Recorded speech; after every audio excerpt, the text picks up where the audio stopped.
Magandang umaga po, Ginoo. Ako po si Chad Nicolo B. Budlis, isang pangalawang taong estudyante ng Kriminolohiya mula sa Seksyon Alpha. At ngayon ay ibabahagi ko sa inyo ang isang mahalagang pamamaraan sa pagsisiyasat ng krimen. Ito ay ang dusting method o ang pagbababalat ng alikabok para sa mga latent na fingerprint. So, ano ang dusting method? Ang dusting method ay ang paraan para gawing kita ang latent na fingerprint, yung mga bakas ng daliri na hindi natin nakikita agad dahil gawa ito ng mantika, pawis o dumi mula sa ating mga daliri. At bakit mahalaga ang dusting method?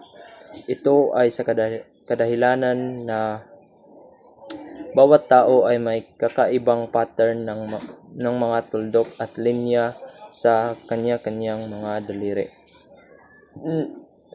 Kapag nakakuha tayo ng ganitong fingerprint mula sa lugar ng krimen, maaari itong makatulong na matukoy kung sino ang nandoon o nakihawak sa mga bagay-bagay doon. At ano naman ang mga kagamitan na kailangan sa dusting method? Una ay ang pulbos. May iba't ibang uri ito depende sa kulay at uri ng ibabaw. Halimbawa ay kulay itim na pulbos para sa malakas na kulay na ibabaw. Pangalawa ay ang puti na pulbos para ito sa madilim na ibabaw. At pangatlo ay mga fluorescent na pulbos na nakikita lang sa ilalim ng UV light. At ang pang-apat naman ay ang magnetic na pulbos para ito sa mahinang ibabaw para hindi masira. Pangalawa ay ang malambot na brush. Kadalasan ay gawa ito sa buhok ng kamelyo o nylon.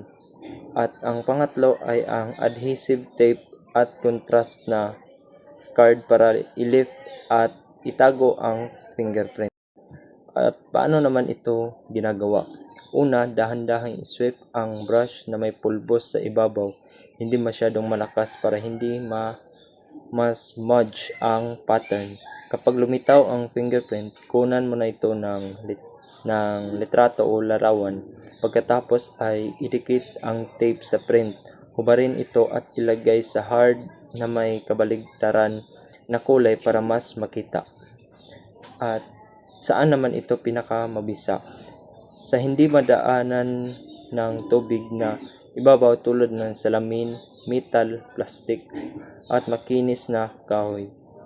Hindi masyadong gumagana sa madaanan ng tubig na may tulad ng papel o tela kasi ang mga bakas ay tumutulo papasok sa loob nito. Mahalagang tandaan ay kailangan maging maingat sa dusting method para hindi masira ang ebidensya. Dapat lang itong gawin ng mga may karanasan o profesional na investigador para tiyakin na wasto ang pagkolekta ng fingerprint. At iyon na po ang pangunahing impormasyon tungkol sa pamamaraan ng dusting method. At ngayon naman ay lilipat tayo sa isa pang mahalagang pamamaraan sa pagsisiyasat. Ito naman ay ang pag-swab o paggamit ng pamunas na may pandikit para kolektahin ang ebidensyang biological. Una, ano ba ang pag-swab? Sa simpleng salita, ito ay ang paraan para kolektahin ang ebidensyang biological tulad ng dugo, laway, pawis, selula ng balat o ibang likido mula sa katawan. Paano ito naiiba sa dusting method? Ang dusting method ay para sa mga fingerprint na nakalagay sa ibabaw lamang, habang ang pagsaswab ay para sa mga materyales na maaaring nakahalo o nakasabsab sa ibabaw o kahit nasa loob nito. Ang dusting method ay ginagamit para gawing kita ang mga bakas, habang ang pag-swab ay ginagamit para kumuha ng aktwal na sample na pwede mong ipa-analisa sa laboratorio.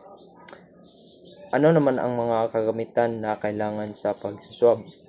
Una ay ang sterilized na swab. Kadalasan ay gawa sa bulak, flak o foam.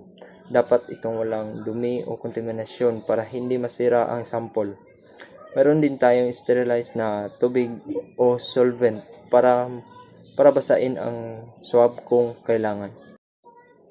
At paano naman ito ginagawa? Ang pagsaswab ay may dalawang karaniwang paraan. Una ay ang wet or dry swabbing. Una, basain ang swab na malinis na tubig, dahan-dahang ikuskus sa ibabaw para kunin ang materialis, tapos gamitin ang tuyong swab para kunin pa ang natitirang bahagi. At ang pangalawa naman ay ang direct swabbing. Para sa malinaw na mancha tulad ng dugo, idikit o ikuskus diretso ang swab sa mancha para sumipsip ito. Saan naman ito ginagamit? Ito ay ginagamit sa lugar ng krimen para sa sandata, damit, hawakan ng pinto, bintana at ibang bagay na maaaring hawakan o kontaminahin. Sa autopsy, sa mga butas ng katawan, sugat o ibang bahagi para malaman ang dahilan ng kamatayan, at lalo na sa investigasyon ng sexual na pag-atake para kumuha ng ebidensya mula sa katawan ng biktima, damit o paligid. At bakit naman ito mahalaga? Ito ay sa kadahilanan na ang mga sample na kinokolekta sa pamamagitan ng swab ay pwede mong ipa-extract ng DNA. Ang DNA ay kakaiba sa bawat tao, kaya ito ang pinakamabisa na ebidensya para patunayan kung sino ang nandoon o nakipag-ugnayan sa biktima o mga bagay sa krimen. At iyon na po ang pangunahing impormasyon tungkol sa pamamaraan ng pag-swab.